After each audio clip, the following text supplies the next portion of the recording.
అందరూ బాగుండాలని, ఆనందంగా ఉండాలని, సంతోషంగా ఉండాలని, సుఖంగా ఉండాలని, ఆరోగ్యంగా ఉండాలని, ప్రేమగా ఉండాలని ఆ దేవాది దేవుణ్ణి మనస్ఫూర్తిగా కోరుకుంటూ ఈరోజు మనం సత్సంగంలోకి వెళ్దాం. అజ్ఞానం వలన పరమార్థం ఏమిటో తెలియక, అజ్ఞానము వలన పరమార్థం అంటే ఏమిటో తెలియక భార్య బిడ్డలతో ధన సంపాదనలో మునిగిపోయే వాళ్ళని అజ్ఞానులు అని తలచి వదిలిపడినోకాలి. అజ్ఞానము వలన జ్ఞానము అజ్ఞానం ఉంది, రెండు రకాలు. అజ్ఞానం అంటే ఏంది?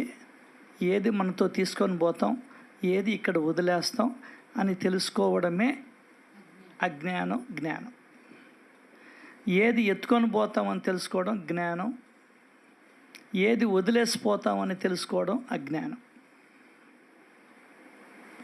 కాబట్టి అజ్ఞానం వలన పరమ అర్థము ఏమిటో తెలియక, ఈ జీవితం యొక్క లక్ష్యం ఏందో తెలియక, అద్భుతమైనటువంటి మానవ శరీరాన్ని ఇచ్చాడు భగవంతుడు. ఎందుకు ఇచ్చాడు, ఏమిటో అనే విషయం తెలియక, మిగతా జీవులకంతా లేనటువంటి స్పెషాలిటీ మనకిచ్చాడే, ఎందుకు ఇచ్చాడు అని అర్థం చేసుకోలేక, అసలు ఈ జన్మలేంది, ఈ జీవితాలేంది, సంసారం ఏంది, ఈ పిల్లలేంది, పెద్దలేంది, ఇల్లు వాకిళ్ళేంది, ఆస్తులేంది, అంతస్తులేంది, ఈ కులాలేంది, మతాలేంది, అసలు దేవుడు అంటే ఏంది, దేవుడు అవసరం ఉందా లేదా, అవసరం ఉంటే ఏ మేరకు ఉంది, ఎంతవరకు ఉంది, ఎట్లా ఉంది, ఏ విధంగా ఉంది, ఇత్యాది విషయాలను అంతా కూడా పరమార్థం కిందకు వస్తాయి. ఏం తెలియదు మనకు. అజ్ఞానం ఒకటైతే తెలుసుకోవాల్సిన విషయాన్ని తెలుసుకోక, ఏదో తెలుసుకుంటే ఇంకా జన్మకి మళ్ళీ రాము అనేటువంటి విషయం తెలుసుకోలేక,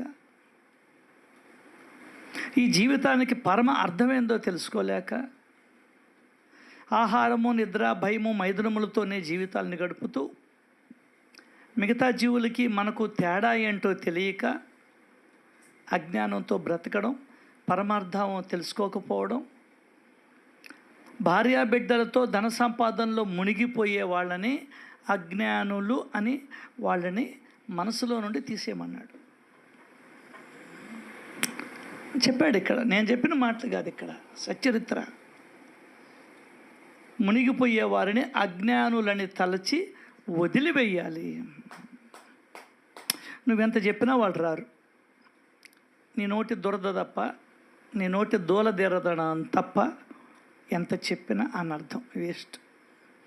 అటువంటి వాళ్ళని కూడా భగవంతుడు దగ్గరికి తీసుకుంటాడు, సద్గురు.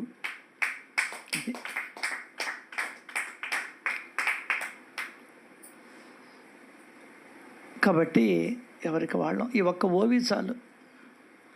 మనల్ని బాబా పట్టుకోకపోతే, అంటే ఇప్పుడేదో పెద్ద జ్ఞానంలో అని కాదు, కొద్దో గొప్ప అజ్ఞానులని తలచి వదిలివేయాలి. ఇప్పుడు నీకు ఒక ప్రశ్న, నువ్వు అజ్ఞానముతో ఈ జీవితాన్ని చాలిస్తావా, జ్ఞానముతోటి ఈ జీవితాన్ని ముగిస్తావా? తెలుసుకో. ఒక రిపోర్టు, ఒక మరకతో ఈ జీవితాన్ని గడుపుతావా, ఎటువంటి మరక లేకుండా గడుపుతావా? ఈరోజు శ్రీలక్ష్మి, ఆమె కలెక్టర్, మాజీ కలెక్టర్, ఐఏఎస్ అధికారిని, నెల్లూరులో ఉన్నామని ఈరోజు చీవాట్లు పెట్టింది కోర్టు. తప్పించుకునేదానికి వారానికి ఒక లాయర్ని పెట్టుకుంటూ ఉన్నారు. జడ్జి అడిగాడు, ఏంది అసలు మారుతూనే ఉండారు మీరు, వాయిదాలు కోరుతున్నారు ఎందుకు, ఈసారి శ్రీలక్ష్మినే కోర్టుకు రప్పించాలి అని అన్నాడు. ఇదే అజ్ఞానం అంటే. అర్థం కాదా? కాబట్టి వచ్చిన అవకాశాన్ని ఆమె దుర్వినియోగం చేసుకున్నదేమో, అట్లాగే మనకు వచ్చిన అవకాశాన్ని మనం సద్వినియోగం చేసుకునే ప్రయత్నం జరగాలి. కేవలం ధన సంపాదనే, ఇంకేమిలే. ప్రాబ్లం ఎక్కడొస్తుందంటే ఎవరికైనా కూడా ఈ ప్రపంచంలో డబ్బు. ఒక్క డబ్బు కాడే మనిషి ఇబ్బంది పడేది, కష్టపడేది, నాశనం అయ్యేది కూడా దాంట్లోనే. అది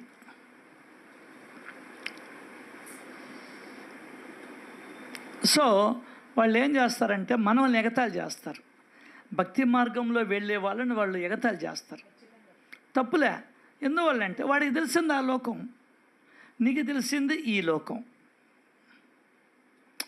ఆ రోజు తుకారాముని ఎగతాళి చేశారు, ఇంట్లో వాళ్ళే ఎగతాళి చేశారు, బయట వాళ్ళు కాదు. అర్థమైందా? అది నువ్వు ఈ ప్రపంచం చేత చిత్కరించబడ్డావనుకో, ఎగతాళి చేయబడ్డావనుకో, అప్పుడు నువ్వు దైవ మార్గంలో ప్రవేశించినట్టు లెక్క. అరే వాడు రాడ్రా ఎక్కడికి పిలిచినా అనే మాట అనిపించుకోవాలి నువ్వు. అర్థమవుతుందా? ఏమో నేను లేకపోతే అక్కడ జరగనట్టు అన్నిటికీ ఎగ్గట్టుకొని బరిగిస్తాం మనం. ఏమీ కాదు అక్కడ. నీకు అనవసరంగా టైం వేస్ట్ తప్ప. గుర్తించవలేదు నీ జీవితంలో అసలు భగవత్ చింతన లేకుండా, స్మరణ లేకుండా, భగవంతుడు లేకుండా, బ్రహ్మ చైతన్యం లేకుండా, అనుభూతి లేకుండా, చైతన్య ఘనుడు లేకుండా, నీకు సకల సౌకర్యాలని కల్పిస్తున్నటువంటి వాడిని మర్చిపోయి ఎన్ని వృధా గంటలు మనం గడిపేస్తున్నాము. అర్థం కాల? ఇంతకన్నా కృతజ్ఞుడు ఎవరుంటారండి ఈ ప్రపంచంలో? ఒక బిస్కెట్ వేస్తే నా చుట్టూ తిరుగుతుంది కుక్క. ఏందే నీకు ఎన్ని బిస్కెట్లు వేసాడు, నువ్వేమో ఆయన చుట్టూ తిరుగుతున్నావా? ఇది పరమ అర్థం తెలుసుకోవడం. అదేమంటే సొల్లు కబుర్లు చెప్తుంటావు, ఆ యొద్దు నాకు. బాబా చెప్తాడు, ఆ కబుర్లు వద్దు నాకు. అది కాబట్టి ఆయన ప్రయత్నం చేస్తూ ఉండమన్నాడు. దానికైనా చెప్పాడు, విరక్తి అనురక్తి రెండు ఒకటేసారి కలుగుతాయి. దెబ్బ పడంగానే ఏడుపు వచ్చేస్తుంది, అమ్మ అంటావు నువ్వు. అట్లా జరగాల. విరక్తి అంటే వదిలేయడం కాదు, వాటి మీద అనాసక్తత. ఏందే అనాసక్తత. తిన్నాడో లేదో, పడుకున్నాడో లేదో, సరే పడుకుంటాడు, నిద్రను నువ్వు ఇవ్వగలవా? సరే తిన్నాడు, నీ మాటలు నీ మాటల్ని ఇబ్బంది పెట్టలేక అరిగించగలవా? అయితే ఎందుకని? అది అవన్నీ కూడా మనం పరమార్థం అంటే ఏందో తెలియక, ఏ స్థితిలో ఉండాలో కూడా తెలియక, ఎట్లా ఉండాలో తెలియక ఈ నాలుగిటితోనే జీవితాన్ని గడిపేస్తున్నాం. అయిపోయింది, 64 ఏళ్ళు అయిపోయింది. ఎప్పుడు ఉంటాం? రాత్రి, రేపా, ఎల్లుండా, మర్నాడా? మరి ఇంత జీవితాన్ని, ఇంత సమయాన్ని భగవంతుడు నీకు ఏది ఇవ్వాల, నీకు సమయం ఇచ్చాడు. ఈ సమయంలో నువ్వు హ్యాపీగా ఉండగలగాలి, సంతోషంగా ఉండగలగాలి. వస్తువులతోటి, వ్యక్తులతోటి, సంపదలతోటి, ఆస్తులతోటి, అంతస్తులతోటి కలిగేది ఆనందం కాదు, తృప్తి అంతకన్నా కాదు.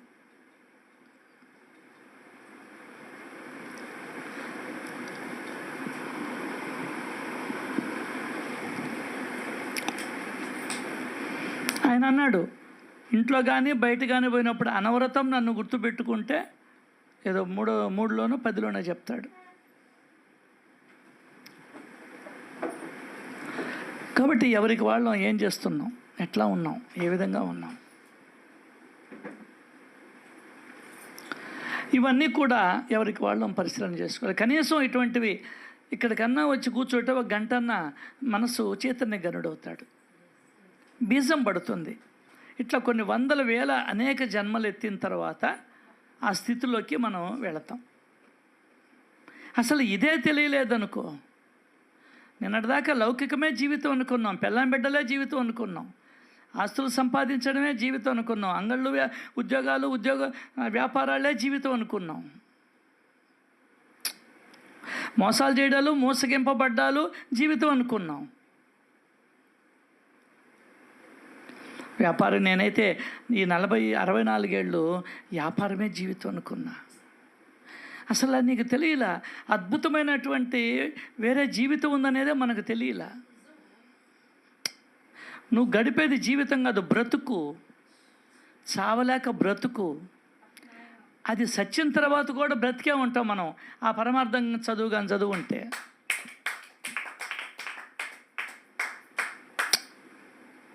ఎంత మిస్ అయిపోయామో మనం. దానికనే అన్నాడు ఆయన, 8 ఏళ్ల పిల్లవాడు అన్నాడు, వాడికున్న బుద్ధి కూడా నాకు లేదు, చదువులలోనే మర్మమునెల్లా చదివితే తండ్రి. నువ్వేం చదివావు చదువుల్లోని మర్మం?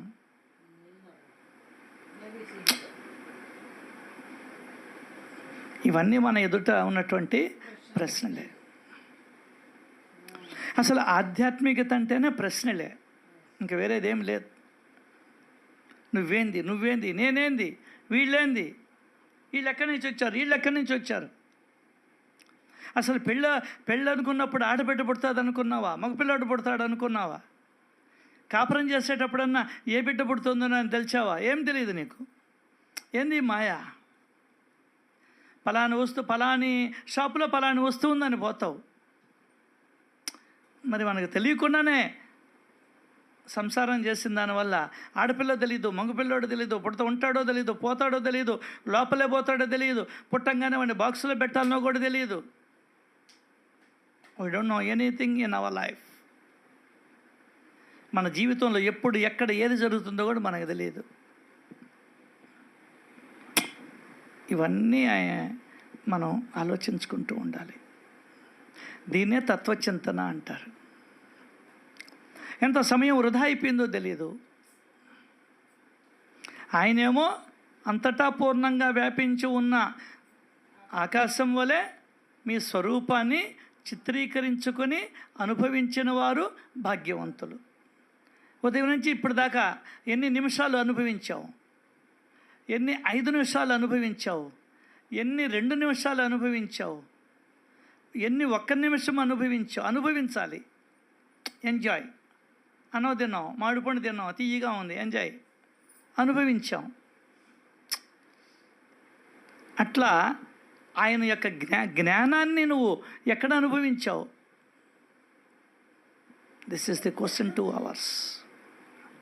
ఇదే మనకు ఈ ప్రశ్న రావాలా. అనుభవించామా లేదా? అనుభవిస్తే ఓకే, అనుభవించకపోతే ఇప్పుడన్నా ప్రారంభిద్దాం. ఇప్పుడన్నా ప్రారంభిద్దాం. ఎందువల్లంటే కడ తెర్చేవాడు వాడు ఒక్కడే.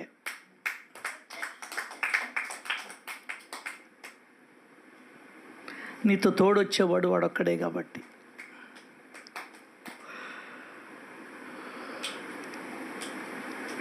లేకుంటే మనకు అవసరం లే.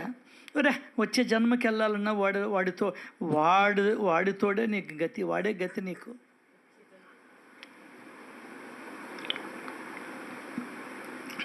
నువ్వు తల్లి కడుపులో పడాలన్నా వాడే గతి, లోపల పెరగాలన్నా వాడే గతి, బయటకు రావాలన్నా వాడే గతి, బయటకు వచ్చిన తర్వాత నువ్వు ఈ జీవితాన్ని గడపాలన్నా వాడే గతి, ఈ జీవితాన్ని వదిలేయాలన్నా వాడే గతి. అదే వాడిని పట్టుకుంటే మన గతిని మార్చేస్తాడు వాడు. దానికి కావాలి దేవుడు. దానికి కావాలి. కాబట్టి వాళ్ళ జోలికి నువ్వు వెళ్ళబాక, వాళ్ళ కర్మ వాళ్ళది. నువ్వు ఎంత చెప్పినా వాళ్ళు వినరు, మానరు లౌకికులు. ఎందువల్లంటే వాడికి ఇంకా టైం రాలా, గ్రహించే టైం రాలా. 2 రకాలు ఉంటాయి. టైం రాలేదని ఎగనుకునేవాళ్ళు ఒకరికి, ఇంకొకరు తీవ్రంగా ఆలోచించేవాళ్ళు ఒకరు. 2 కేటగిరీలు, అజ్ఞానులు, జ్ఞానులు. నిజమే కదా.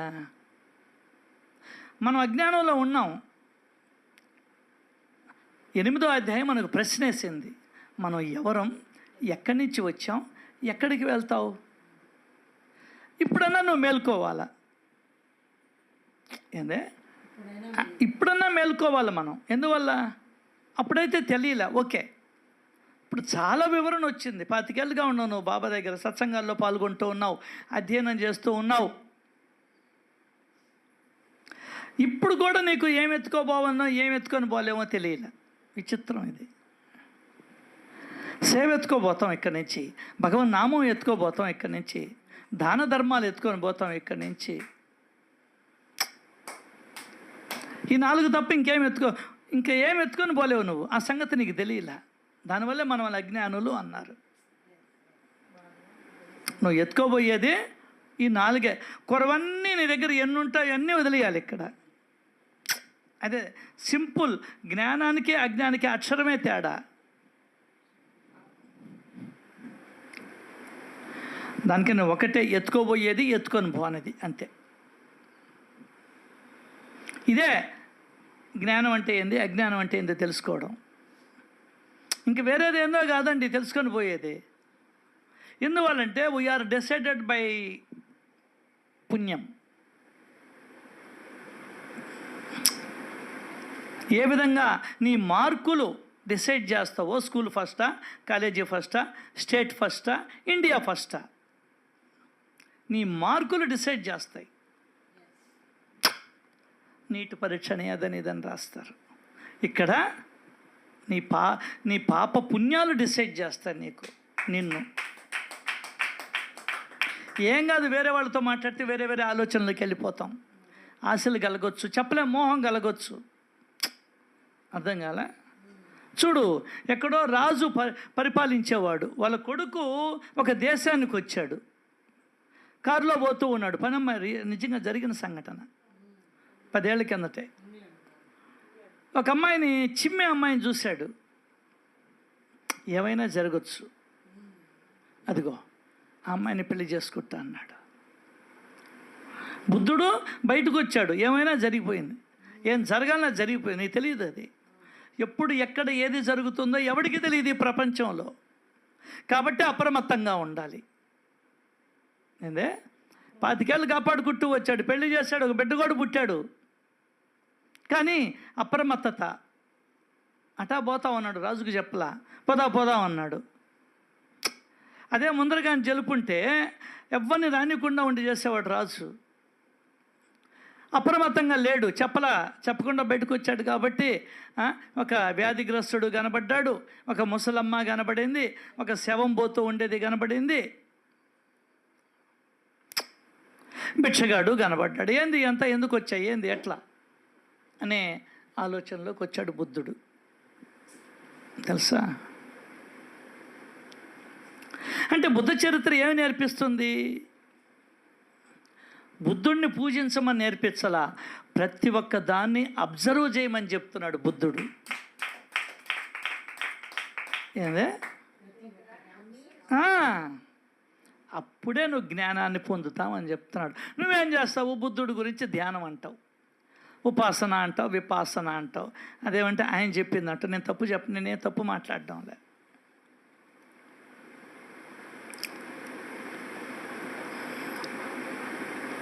పెట్టు. ఈ శ్వాస ఎక్కడిది, ఎవరు పిలుస్తున్నారు, ఎవరు వదులుతున్నారు, నాకు తెలియకుండా జరుగుతూ ఉంది. అంటే నా శరీరంలో నాకు తెలియకుండానే చాలా జరుగుతున్నాయి. ఇదొకటే కాదు. అప్పుడు వస్తావు, నువ్వు మూలానికి పోతావు. ఊరికి నటు కూర్చుంటివి, లేసి వచ్చేస్తేవి ధ్యాస పెట్టి. నేను వాళ్ళని తప్పుగా మాట్లాడడంలే, ఆలోచించమని చెప్తున్నా. నేను ఎందువల్ల అంటే ఇది నా ప్రాక్టికల్ అనుభవం కాబట్టి. నేను వెళ్ళా పౌర్ణమి ధ్యానం అని చేస్తారు వాళ్ళు. ఏమో చాలా తిరిగాలే, పోయాను, కూర్చున్నాను, వచ్చా. మళ్ళీ పొద్దున్నే సంగతి తీసుకుంటుని వ్యాపారాలు, ఉద్యోగాలు, మోసాలు, అబద్ధాలు, ఈ మామూలు యథా రాజా తదా ప్రజ. మరి ధ్యానం చేసిన ఫలితం చిక్కాలి కదా.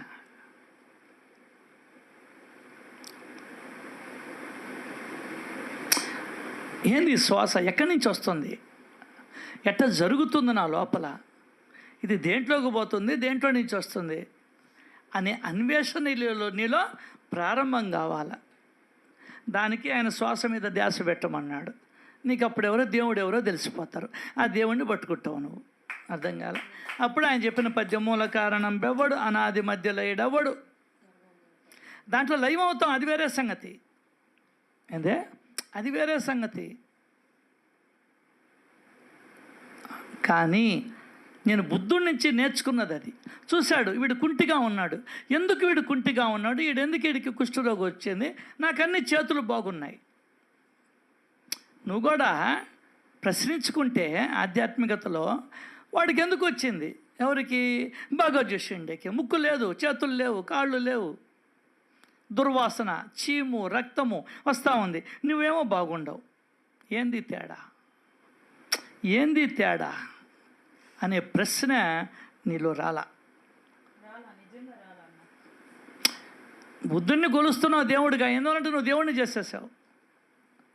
ఏందే, ఒక వీడియో పెట్టున్నాను చూడండి, బ్రహ్మాండంగా ఉంది. చిన్నప్పటి నుంచి మన మైండ్లో దొబ్బేస్తున్నారు, దండం పెట్టు, దండం పెట్టు, దండం పెట్టు. నేను తప్పండంలే, అంత మన మెదడులో స్త్రీలకు వచ్చి భయాన్ని, అందరికీ కూడా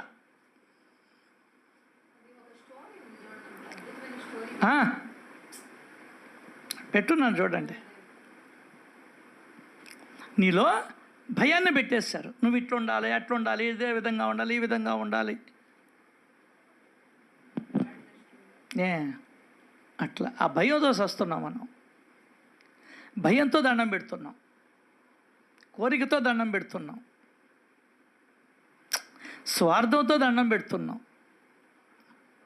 అసలు నీకు దేవుడు అవసరమే లేదు నన్ను అడిగితే. నువ్వు సక్రమంగా చేసుకుంటే దేవుడు అవసరం లేదు నీకు. నేను చెప్పలే ఈ మాట, అందరూ ఆయన పర్మిషన్ తీసుకొని పోతున్నారు. బాబాది ఈయన్ని మన శ్యామ వచ్చి నువ్వు పర్మిషన్ తీసుకొని పో అన్నాడు. అప్పుడు బాబా నోరిప్పాడు, ఏ కోరికతో రాలా. ఏందే, వీడు ఏ కోరికతో రాలా. ఏ కోరికతో రానటువంటి వాడికి నా దగ్గర పర్మిషనే అక్కర్లేదు పొమ్మన్నాడు. ఒకటే మాట, అది లెక్క.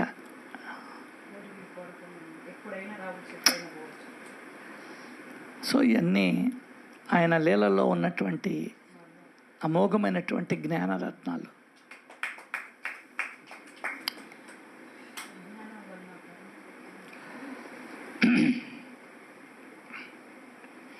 దానికనే చెప్తున్నాడు ఆయన గుణాలు, లెక్కించలేనటువంటి గుణాల వర్ణన మన చెవులకు సోకదంట.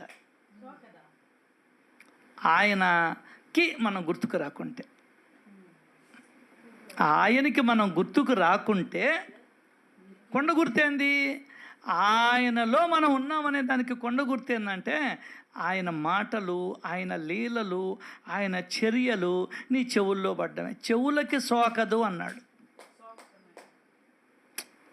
అర్థమవుతుందా? వారి మన వంతు వస్తేనే కానీ బాబాకి మనం గుర్తుకు రాం. వారి గుణగణాల వర్ణన అంటే, గణించడం అంటే లెక్కలేనన్ని గుణాల వర్ణన మన చెవులకు సోకదు. బాబా బాబా, అది అని చెప్పుకుంటూ వచ్చాడు. సరే, అక్కడ మన ఇష్టాలు ఏం చల్లవు బాబా దగ్గర, అది గుర్తుపెట్టుకోవాలా. ఎవరైనా తాము తలచినట్లుగా వెళ్ళి అక్కడ ఉండాలనుకున్నా ఉండలేరు. బాబా అనుమతి ఉంటేనే ఉండాలి. వెళ్ళిపోమంటే తిరిగి వెళ్ళిపోవాల్సిందే, తప్పదు. దానికన్నా ఒకని రాత్రికి ఖాళీ చేయమన్నాడు షిరిడీని. ఇక్కడ చూడు, నేను నిన్ను పూజిస్తాను అన్నాడు, నువ్వు వెళ్ళిపో ముందరా అన్నాడు. చచ్చిపోయాడు. ఇక్కడ దేనికి ప్రాధాన్యత ఇవ్వాలి? ఆయన మాటకు ప్రాధాన్యత ఇవ్వాలి. నేను నిన్ను పూజిస్తున్నాను కదా, నాకేం జరగకుండా చేయొచ్చు కదా అని తాత్య కోతే పాటలు వద్దని చెప్పానా? వెళ్ళావు, అయిందిలే, కావాలే నీకు. ఏమన్నాడు? కావాలే, బుద్ధి ఉందా అని అడిగాడు. అప్పటికి నువ్వేం పట్టుకోవాలి? ఆయన మాటలను పట్టుకోవాలా. ఆయన కాదు పట్టుకోవాల్సింది, ఆయన మాటల్ని పట్టుకోవాలి. అదే చెప్తున్నాడు. ఆయన దర్శనము ఎవరికైతే చిక్కదో అప్పుడు, ఇప్పుడు ఈ కథల యందు విశ్వాసం ఉంచి భక్తి శ్రద్ధలతో వింటే పాలకు బదులు అమృతం లభించినట్లు.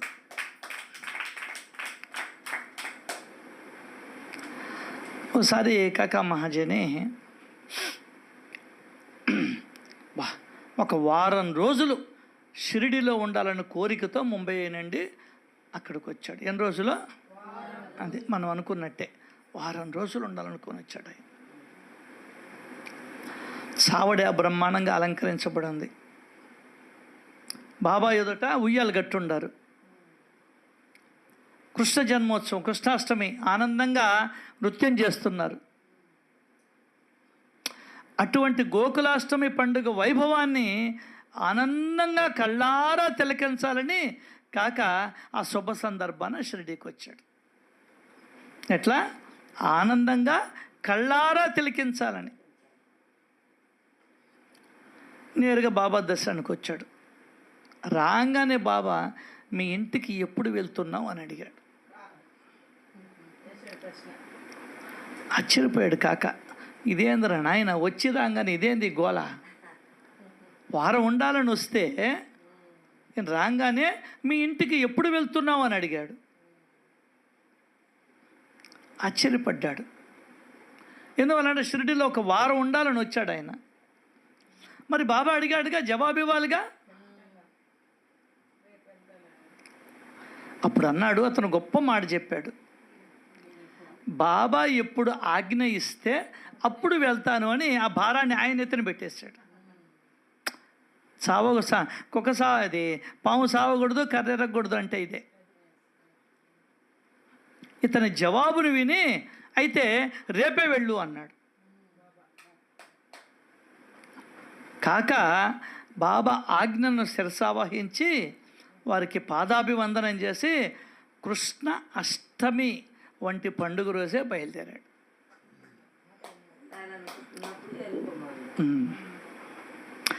గురువు మాటను పాటించడమే. ఊరికి వెళ్ళాడు, ఆఫీస్కి వెళ్ళాడు. అక్కడికి పోతే యజమాని ఈ కాక ఎప్పుడు తిరిగి వస్తాడా అని ఎదురు చూస్తూ ఉన్నాడట. ఎందువల్ల అంటే అకస్మాత్తుగా అక్కడుండే ఒక గుమస్తాకి జబ్బు చేసింది. కాబట్టి ఈ కాక యొక్క అవసరం తప్పనిసరి అయ్యి ఆయన షిరిడికి కూడా లెటర్ రాశాడు. షిరిడికి కూడా లెటర్ రాశాడు. కాక షిరిడి నుండి బయలుదేరాక పోస్ట్ మ్యాన్ వాకబు చేసి ఉత్తరాన్ని పంపించాడు. అది నేరుగా వాళ్ళు వీళ్ళకి తిప్పి పంపించేశారు కాక ఇంటికి. అది దీనికి విరుద్ధంగా ఇంకొక సంఘటన జరిగింది. ఎందువల్ల అంటే మనం చెప్పాంగా, ఆయన స్వతంత్ర దైవం అనే, ఆయన ఇష్టం వచ్చినట్టు రాజ్య పరిపాలన జరగాల్సిందే ఆయన సామ్రాజ్యంలో. దీనికి విరుద్ధంగా మరొక చిన్న విషయం. ఎందువల్లంటే భక్తులకి తమ శ్రేయస్సు ఏమిటో తెలియదు. ఏందే శ్రేయస్సు ఏందో తెలియదు, కానీ బాబాకి స్పష్టంగా తెలుసు. ఒకసారి ధూమాల్ అనే పెద్ద వకీలు ఉండేవాడు నాసిక్ దగ్గర. అతనికి బాబా యందు భక్తి ప్రేమ మెండుగా ఉండేటి. ఆయన ఏమనుకున్నాడు, అతడు కేవలం బాబా దర్శనానికై వచ్చాడయ్యా, అతి త్వరగా దర్శనం చేసుకొని బాబా పాదాలకి వందనం చేసి విభూతిని ఆశీస్సులను తీసుకుని వెంటనే వెళ్ళిపోవాలని ఆయన ఉద్దేశం. ఎందువల్లంటే ధూమాలు వెళ్ళే దారిలో నిఫాడ్ అనే గ్రామం ఉంది. ఆ గ్రామంలో అతనికి ఒక కేసుకు వెళ్ళవలసిన అవసరం ఉంది. నిఫాడ్ మాధవ్ వాళ్ళ అమ్మ అది వాళ్ళు.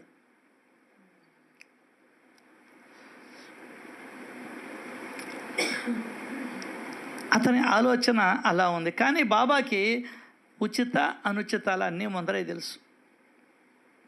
అందువల్ల ధూమాలు అనుమతిని అడిగితే ఆయన ఆజ్ఞ ఇవ్వాల. ఆజ్ఞ ఇవ్వకపోతే ఈయన వాడు భయం. అలా అనుమతిని ఇవ్వకుండా వారం పైగా ఉంచేసుకున్నాడు. కేసు వాయిదా పడింది. అలా 3 సార్లు జరిగింది. వారం పైగా ఉంచేసుకున్నాడు ధూమాల్ని. కేసు దానంతట అదే వాయిదా పడుతూ వచ్చింది. ఆ సమయం ధూమాలకి సార్థకమైంది.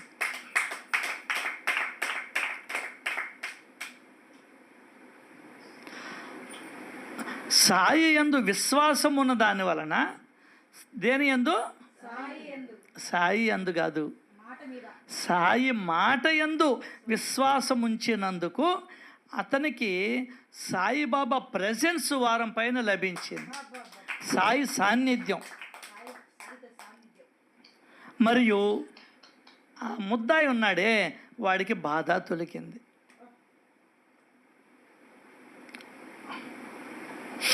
ఏ ప్రయాసాలు లేకుండానే కలిగాయి. తర్వాత ఓ శుభ సమయాన ధూమాలకు వెళ్ళేదానికి ఆజ్ఞ లభించింది. సో ఇటువంటి విచిత్ర లీలా విశేషంతో అన్ని పనులు చక్కగా జరిగాయి. అలా ఆ కేసు 4 నెలలు నడిచింది. 4 న్యాయాధికారులు మారారు. చివరికి విజయం లభించింది. నిందితుడు నిర్దోషి అని విడుదల చేయబడ్డాడు.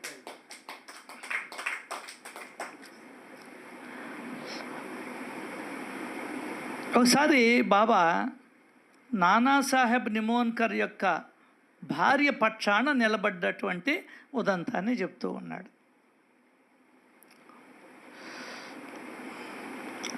ఈ నానాసాహెబ్ నిమోన్ అన్న గ్రామానికి వతందార్, అదే మేస్త్రిలాగా అనుకో, తహసీల్దార్ లాగా. ప్రభుత్వం అతనికి గౌరవ మెజిస్ట్రేట్ అనే పదాన్ని ప్రదానం చేసింది. అక్కడ ఇతనికి చాలా గౌరవం. అతడు మాధవరావుకి పెద్దనాన్న, వయసులో పెద్దవాడు, పూజ్యుడు. ఇంకా అతని భార్య కూడా నిష్ఠాపరురాలు. ఇంకా మన హేమాద్రి పంతు వదలుతాడా? సాయియే వారి ఇష్టదైవం. తన స్వగ్రామాన్ని విడిచి ఆ ఉభయులు షిరిడీలో సాయి చరణాలయందు భక్తి శ్రద్ధలను ఉంచి సుఖంగా ఉన్నారు.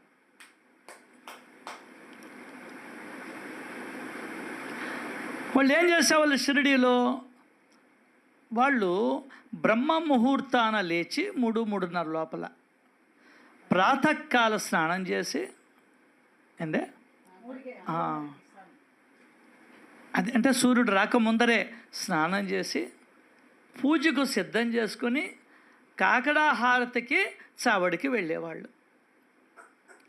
తర్వాత కొన్ని స్తోత్రాలను వల్లించేవారు. నాన్న రోజు సూర్యాస్తమయం వరకు బాబా సేవలో బాబా వద్దనే ఉండేవాడు నిమోన్కర్. బాబాను లెండి వరకు తీసుకొని పోవడం, మరలా వారిని మసీదుకు తీసుకొని రావడం, అలా ప్రేమపూర్వకంగా సేవలు చేసేవాడు. ఆయన భార్య కూడా ఆమెకు తోచింది ఆమె చేసేది. ఆమె కూడా ఆమెకు తోచింది చేస్తూ బాబా వద్దనే ఉండేది, మసీదులో బాబా సేవ చేసేది. వాళ్ళు స్నానం చేసేదానికి, వండుకోవడానికి, రాత్రి నిద్రపోవడానికి మాత్రమే వాళ్ళు బసకు వెళ్ళేవాళ్ళు. ఆ ఇద్దరు సేవ చాలా గొప్పగా చేశారు వాళ్ళు. ఇప్పుడు ఈ కథ ఏంటంటే, వాళ్ళ అబ్బాయికి బాగలేకుండా వచ్చింది. ఆ స్త్రీకి బేలాపూర్ వెళ్ళాల్సిన అవసరం కలిగింది. భర్తను అడిగింది. అలవాటు ప్రకారం బాబా అనుమతిని తీసుకొని ఆ విషయం భర్తకు తెలిపింది. ఆ విధంగా బేలాపూర్ వెళ్ళడం అనేది నిశ్చయమైపోయింది.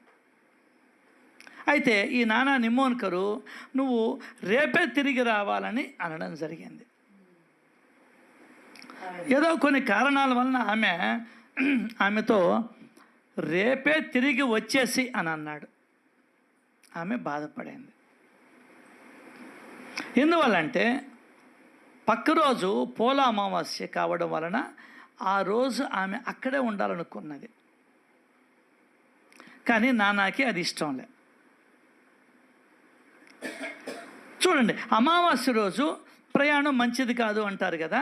ఈ పరిస్థితి నుండి ఎలా తప్పించుకోవాలి అని తపన పడింది.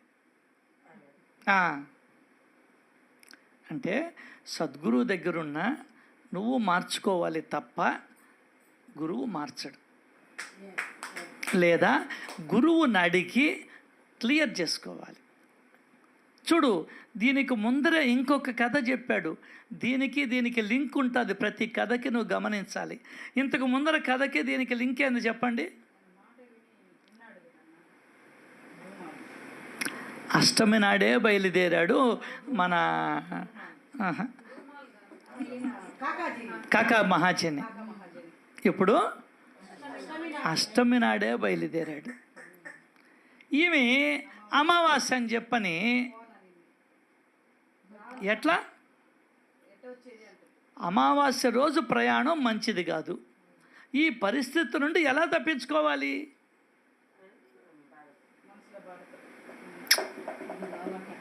బేలాపూర్కి వెళ్ళకపోతే ఆమెకి పిల్లకాయలకి బాగలే.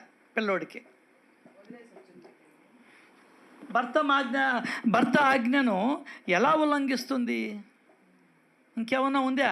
భర్త మాట ఎనుకుంటే అందులో వాళ్ళు ఉత్తమ ఏదో అంటుంటారు. అట్టనే భర్త మనసును బాధ పెట్టలేదు. సరే, బేలాపూర్ వెళ్ళేదానికే సిద్ధమై బయలుదేరింది.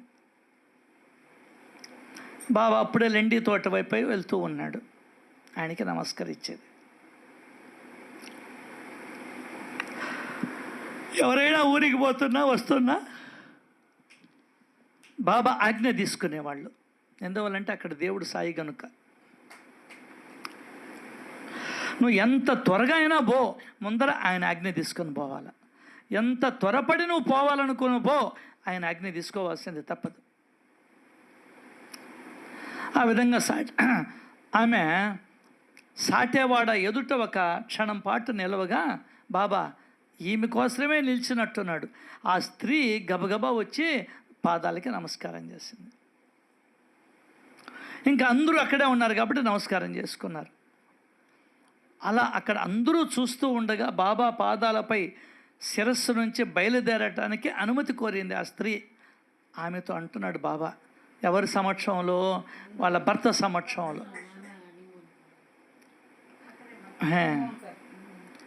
సరే వెళ్ళు, నిశ్చింతగా ఉండు.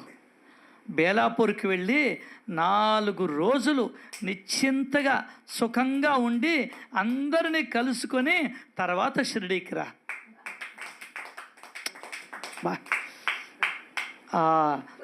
బాబా మాటలు ఆమెకి ఎంత ఊరటను కలిగించాయో అంత ఊరటను కలిగించాయి. నిమ్మోన్కర్కి విషయం అర్థమైపోయింది. ఇంకా నేను నా భార్యను రేపే తిరిగి వచ్చేయి అని అనకూడదు అని బాబా నోటికి తాళం వేశాడు అని మన నిమ్మోన్కర్ గారికి అర్థమైపోయింది.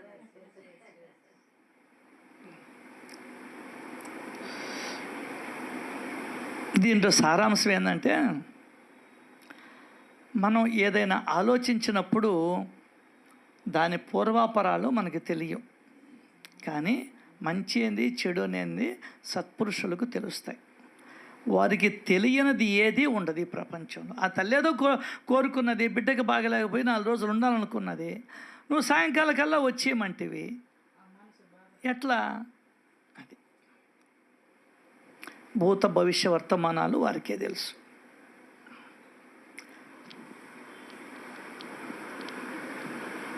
అందువలన బాబా ఆజ్ఞానుసారం ప్రవర్తిస్తే భక్తులు సుఖ సంపన్నులు అవుతారు.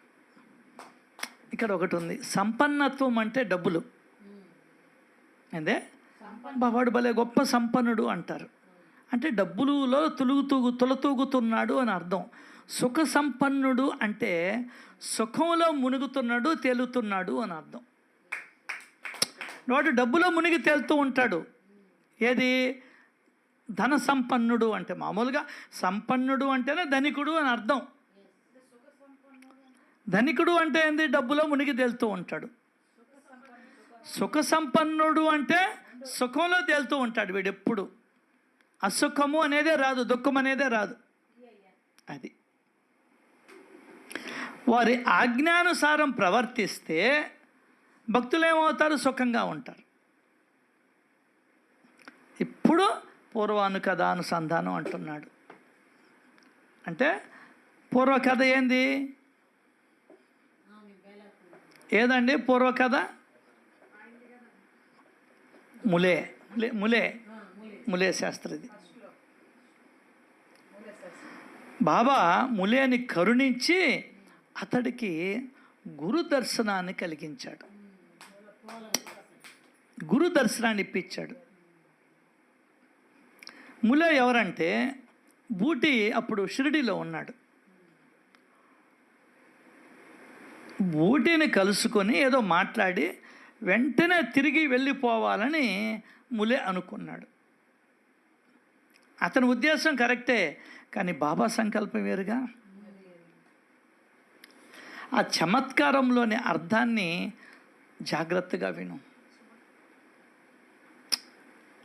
ఇక్కడ ఆ లీల నాకు తెలిసి ఆ భక్తుడి కోసరం చేయలే, మన కోసరం చేశాడు. ఏందే? నిజంగా చెప్తున్నానండి, ఇది ఎందుకో బాబానే బలికిస్తున్నాడు. మన కోసరం చేశాడు ఈ లీల. ఎందుకంటే దానివల్ల ఏమవుతుందంటే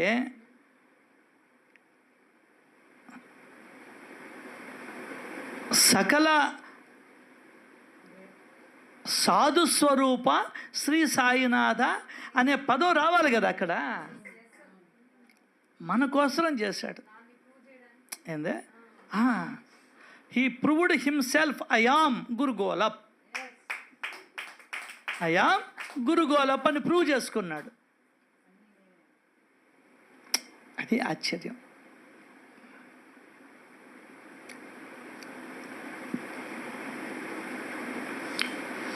సరే, ములే బుట్టిని కలుసుకున్నాడు. అందరూ మసీదుకి పోతుంటే ఇతను కూడా ఎందుకో వెళ్ళాలని కోరిక కలిగింది. అతడు ఎవరో తెలుసా? శాస్త్రాలన్నీ అధ్యయనం చేశాడు. జ్యోతిష్యంలో గొప్ప. ముద్రికం అంటే అరచేతిలో గీతాలు చూసి చెప్పేవాడు. దాంట్లో గొప్ప ప్రవీణుడు. అటువంటి వాడు వచ్చాడు, బాబాను దర్శించుకున్నాడు, ఆనందించాడు. భక్తులు బాబాకి ప్రేమగా పాల్కోవా, బర్ఫీ, బత్తాసులు, కొబ్బరికాయలు, నారింజ మొదలగు పళ్ళను, పలహారాలను ప్రేమతో అర్పిస్తున్నారు. అంతేకాదు, అవి కాకుండా బాబా తనకెప్పుడైతే అనిపిస్తుందో అప్పుడు, తమకు తోచినప్పుడు అమ్మకానికి స్త్రీలు తెచ్చిన జామ పళ్ళు, అరటిపళ్ళు, చెరుకు తాను సొంత డబ్బిచ్చి కొనుక్కునేవాడు. అంతేకాదు, తన సొంత డబ్బుతో మామిడి పళ్ళ బుట్టలను కొనుక్కునేవాడు. మరి ఇక్కడ సొంత డబ్బు అని ఎందుకు వాడాడు? ఆయనకి ఇచ్చేసిన తర్వాత అది ఆయన డబ్బు, నీది కాదు. అర్థమైందే? నాకు ఇచ్చింది నీది కాదు. అది గుర్తుపెట్టుకో. ఎవరికి ఇచ్చిందైనా ఇంకా దాని మీద నువ్వు అధికారాన్ని కోల్పోయినట్టే లెక్క. దానికని ఇక్కడ రాశాడు. ఏందే? దానికని ఇక్కడ రాశాడు. తమ సొంత డబ్బుతో వ్యాపారం చేశాడు ఆయన. ఉద్యోగం చేశాడా? చెయ్యి చాపాడు, నువ్వు ఇచ్చావు.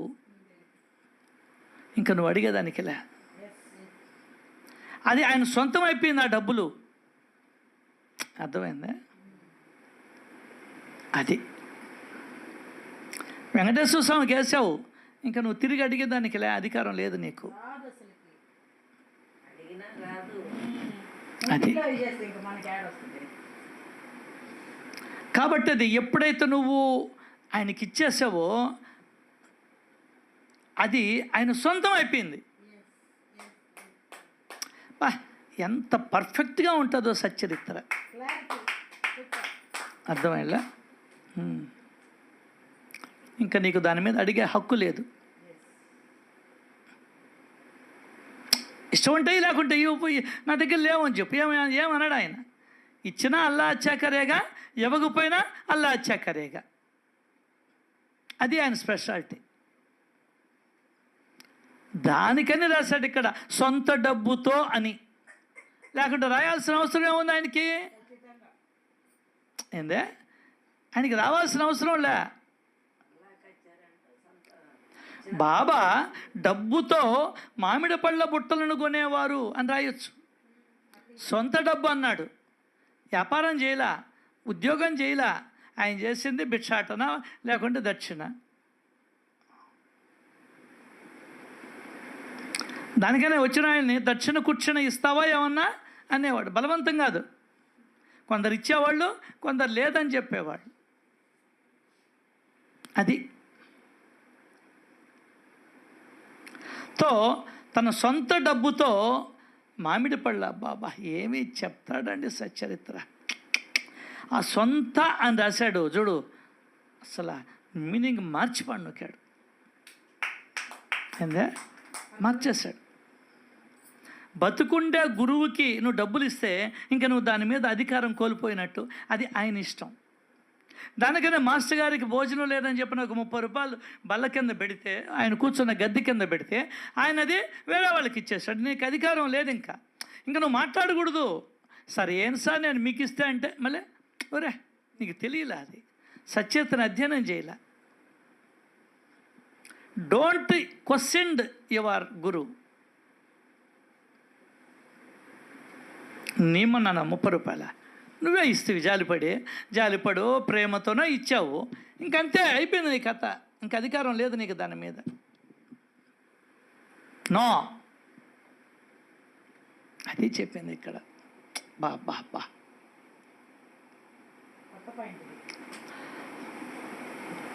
మామిడి పళ్ళ బుట్టలను, అరటి పళ్ళను కూడా చాలా తెప్పించి. ఏందే? ఒకటి ఎత్తుకోపోతాం మనం. ఏదే? కోతులు 100 కోతులు ఉంటే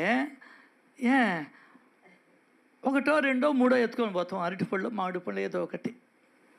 అట్ట కుదరదు. చాలా తెప్పించి తమకు ఇష్టం వచ్చినట్లుగా భక్తులకు పనిచేసేవాడు. అది. సో పంచేటప్పుడు 1 అర కాదు, ఎక్కువ ఎత్తుకొని పోవాలా అని చెప్తున్నాడు. ఈయన కూడా పంచి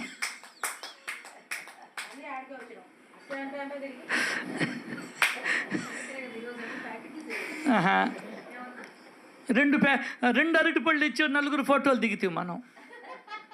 దాన్ని యూట్యూబ్ దాన్ని షార్ట్స్లో పెడితే కామెంట్స్లో అందరూ దరిద్రులారా అని కామెంట్స్ పెట్టారు. ఇంకా కర్ణుడు ఫోటో వేయించుకోలేదే.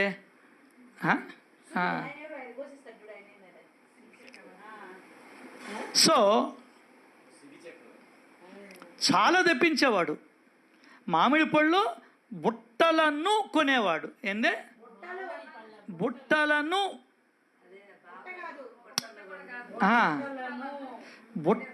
కొనేవాడు. అరటి పళ్ళను కూడా చాలా తెప్పించి తమకు ఇష్టం వచ్చినట్లుగా భక్తులకే పంచేవాడు. ఒక్కో మామిడి పండును స్వయంగా తన 2 చేతులతో పట్టుకొని నలిపి మెత్తబడినాక భక్తులకి ఇచ్చేవాడు.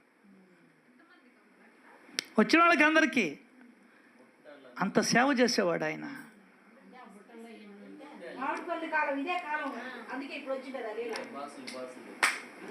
తమ సొంత డబ్బుతో మామిడి పళ్ళ బుట్టలను కొనేవారు. అరటి పళ్ళను కూడా చాలా తెప్పించి తమకు ఇష్టం వచ్చినట్లుగా భక్తులకి పంపించేవారు. ఒక్కో మామిడి పండును అన్నాడు. అర్థం కాలా? డౌట్ వచ్చింది అది నాకు. చెప్పమ్మా. సొంత డబ్బు అన్నారు. ఇప్పుడు మనం కూడా సొంత డబ్బుతోనే పెట్టుకోవాలి, ఊళ్ళో డబ్బు పెట్టుకోవాలి. ఆయనకంటే దక్షిణ రూపంలో తీసుకున్నాడు. నీకు నాకు ఎవరిస్తారు దక్షిణ రూపంలో?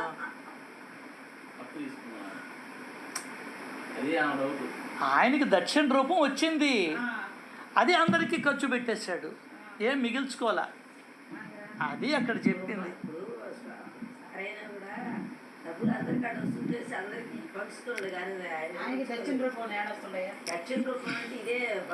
సో ఒక్కో మామిడి పండును 2 చేతులలోనూ పట్టుకొని ఒక్కొక్క మామిడి పండును అని రాస్తాడు ఇక్కడ.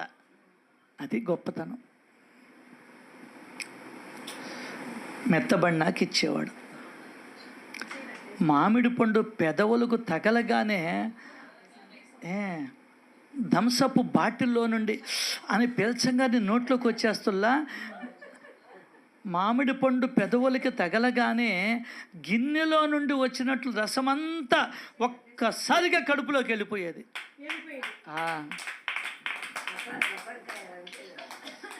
ఇంక ఏమిలే, తొక్క టెంక పారేయాలి నువ్వు, అంతే. ఇంక నువ్వు దాంట్లో నాబోటోడు కోసి చూశాడు ఏమైనా చిక్కుట్టామని, ఏమి లేదు. ఆ పైన తోలుకు కూడా ఏమి అంటుకోలే. ఎందువల్లంటే ఆయన చెయ్యబడిలా దాని మీద. ఒక్కొక్కరు చేయని భస్మాసుర హస్తం అంటారు. అబ్బా ఈయన అడుగు పెట్టాడయ్యా, అవుట్.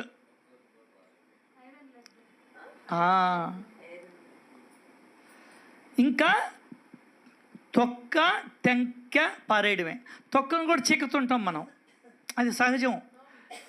అంటే ఈయన ఎప్పుడైతే ఈయన చెయ్యబడిందో తొక్కకి అతుక్కుని ఉన్నటువంటిది కూడా రసంగా మారిపోయింది. ఇక్కడ తొక్కకి అతుక్కొని ఉంటుల్లా, ఈయన చెయ్యబడిందో లేదో ఏమైపోయింది, రసంగా మారి మొత్తం ఏమైపోయింది. ఏ విధంగా అయితే లోటాలో నీళ్లు ఉంటాయో ఆ అరటిపండు మొత్తం నీళ్ళు అయిపోయింది, మామిడి పండ్ల రసం అయిపోయింది, మజా అయిపోయింది అనుకో. నోట్లో పెట్టాడో లేదో ఒకే ఒక్క పీలుపుకి అంతా వచ్చేసేది. అది ఆయన చేసిన పని. ఎట్టున్నా ఇట్లా ఇచ్చేస్తాం మనం. మాగిందా మాగలేదా, వాడు తినేదానికి ఎలిజిబిలిటీ ఉంది ఆ మామిడి పండుకి ఆ అరటి పండుకి అని లే, ఏదంటే అది పడేస్తాం. అదే తప్పు. సో ఆయన నలిపాడు అని అంటే పండుగ అయితేనే నలుపుతాడు, కానీ ఎంత నలిపినా నలగదు. దానికనే ఇక్కడ మామిడి పళ్ళ బుట్టలను అన్నాడు. మామిడికాయలు మాగేస్తాం అనలా. ఆయనకి మాగేస్తే దానికి మళ్ళీ సంసారం ఏమన్నా ఉందా? అవన్నీ వద్దనుకునే కదా పెళ్లి బెట్ట ఏమీ లేకుండా చేసుకున్నది ఆయన. ఆయనకి తెలుసు పెళ్లి చేసుకుంటే ఎన్ని బాధలు ఉంటాయో. ఎందువల్లంటే అనుభవించాడు కదా, చూస్తున్నాడు కదా. రామాయణంలో సుఖం లేదు, కుష్ఠుడికి సుఖం లేదు, పోనీ వెంకటేశ్వర స్వామి చూస్తామంటేనే సుఖం లేదు. అసలు సుఖంగా ఉన్నవాళ్ళు ఎవరు కనపడలే ఆయనకి పెళ్లి చేసుకున్న వాళ్ళు. ఇదంతా ఎందుకు లేదా, మనం ఆదర్శంగా నిలుస్తాం అనుకున్నాడు, కఫిని ధరించేశాడు.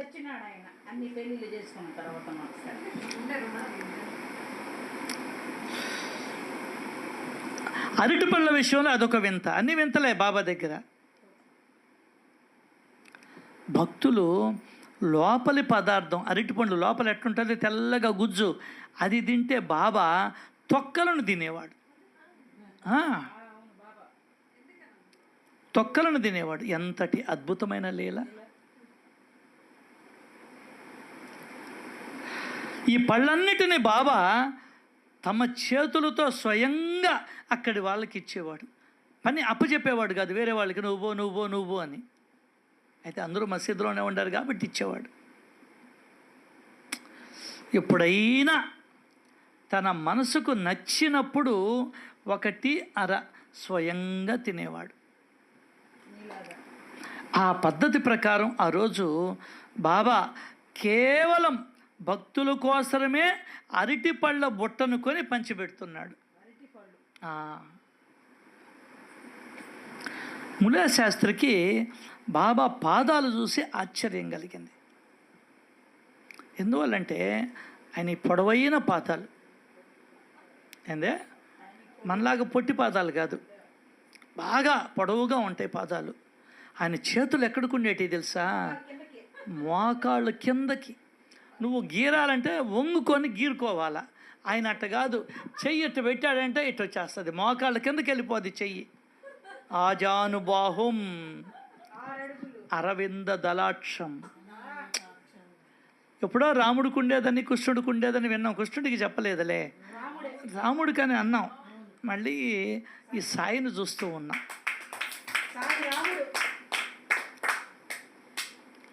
నువ్వు అనుకుంటున్నావు సాయి రాముడని, ఆయన ఏమనుకుంటున్నాడు? తన గురువు అనుకుంటున్నాడు. ఏందే? ఇంకొక ఆయన నా కుష్ఠుడు అనుకుంటున్నాడు, ఇంకొక ఆయన నా దత్తుడు అనుకుంటున్నాడు. అంటే ఎవరికి అనుభవాలో ఆ విధంగా అనుకుంటారు. మేగుడు నా శివుడు అనుకున్నాడు. అర్థమైందా? అట్లా పాదాలను చూశాడు, ఆశ్చర్యపోయాడు.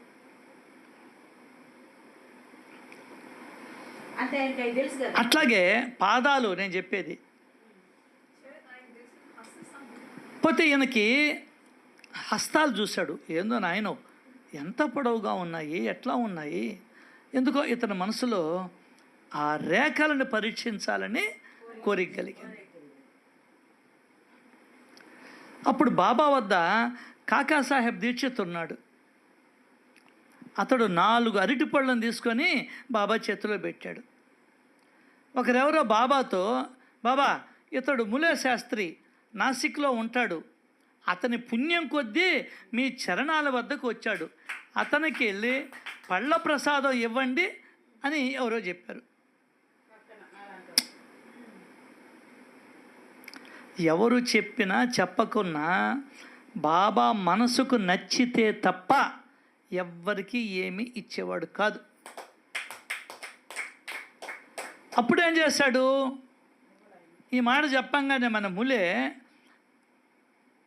ములే అరటిపళ్ళ కాసరం కాక బాబా హస్తాన్ని చూడాలనే కోరికతో చేతిని ముందుకు జాచాడు. ఆయన కూడా ఇట్టిస్తాడుగా, ఇచ్చినప్పుడు చూడొచ్చు కదా. అది బాబా అసలు అటు వైపే చూడలా, అందరికీ ప్రసాదాన్ని పంచుతూ ఉన్నాడు. బాబా నాకు మీ పళ్ళు వద్దు, మీ హస్తాన్ని బట్టి ఇవ్వండి, సాముద్రికాన్ని చూస్తాను అన్నాడు. కానీ బాబా తన చేతిని ఇవ్వల. అయినా కూడా ములే ముందుకు జరిగి చేయి చాచాడు. ఈయన ఏమి ఎరగనట్లుగా గమ్మునున్నాడు, అటు తిరిగి కూడా చూడల. సరికదా ములే చాచిన చేతిలో 4 అరటి పళ్ళను ఉంచి కూసగమ్మున అని చెప్పాను అన్నాడు. అంతేగాని చేతినివ్వల. జీవిత పర్యంతం పరమేశ్వరుని కొరకు శరీరాన్ని అరగదీసినట్టు వారికి సకల కోరికలు తీరి సద్భక్తులకు తల్లి తండ్రి అయిన సాయి మహారాజుకు సాముద్రికం ఏమవసరం? ఆయనకేం పనండి సాముద్రికం, నీకు నాకు కావాలి. కానీ జీవిత పర్యంతం పరమేశ్వరుడు కొరకే శరీరాన్ని అరగదీసినాడు ఆయన. భగవంతుడి కొరకే, భగవంతుడి సేవలోనే ఉండిపోయాడు. అల్లా మాలిక్ అదే సేవ ఆయన చేసింది. నేను కూడా అల్లా మాలిక్ అంటే కుదరదు, ఏదైనా దక్షిణ వస్తే పంచేసేవాడు. అది కూడా ఉంది. నువ్వు అల్లా మాలిక్ అని డ్రెస్ వేసుకుంటే కుదరదు, నీకు ఏదైనా డబ్బులు వస్తే అది పంచేయగలగాలి. సో జీవిత పర్యంతం పరమేశ్వరుని కొరకు శరీరాన్ని అరగదీసినట్టి వారికి సకల కోరికలు తీరిపోయి సద్భక్తులకు తల్లి తండ్రి అయిన సాయి మహారాజుకు సాముద్రికం ఏమవసరం? బాబా యొక్క వైరాగ్యాన్ని చూచాడు. అంతేకాదు ఈ చేతులు చూపించే దాని పట్ల ఆయన విముఖతను కూడా చూచాడు. ఎవరు? ములే శాస్త్రి. అంతే, ఇంకా బాబాని ఇబ్బంది పెట్టకూడదని వెనక్కి తీసుకున్నాడు చేతిని. తర్వాత ఏం జరిగిందనేది రేపొచ్చే అధ్యాయంలో, రేపొచ్చే సత్సంగంలో భగవంతుడి దయతోటి తెలుసుకునే ప్రయత్నం చేద్దాం. శ్రీ సచ్చిదానంద సమర్థ సద్గురు సాయినాథ్ మహారాజుకి జై జై జై. Thank you.